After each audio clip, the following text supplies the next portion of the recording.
Halo Tribuners, Anda kembali menyaksikan live Tribun News Update bersama saya Putri Darini. Ex-Ketua KPK Abraham Samad buka suara setelah dituduh mangkir dari panggilan penyidik Polda Metro Jaya pada Jumat 9 Mei 2025 kemarin.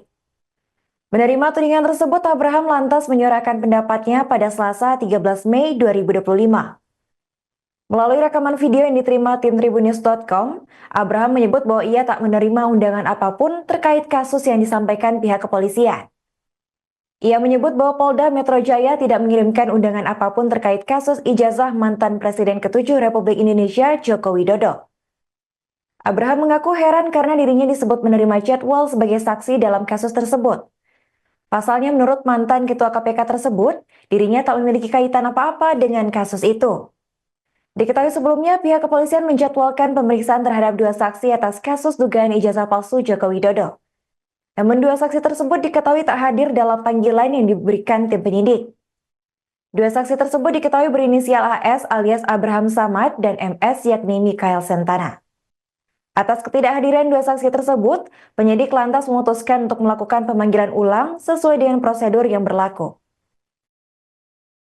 Teman-teman media, saya ingin menginformasikan bahwa sampai detik ini saya belum pernah menerima undangan dari Polda Metro Jaya berkaitan dengan kasus ijazah Pak Jokowi. Dan terus terang, saya heran mendengar informasi ini karena saya tidak ada hubungannya dengan kasus ijazah Pak Jokowi. Terima kasih. Teman-teman media, saya ingin menginformasikan bahwa sampai detik ini saya belum pernah menerima undangan dari Polda Metro Jaya berkaitan dengan kasus ijazah Pak Jokowi.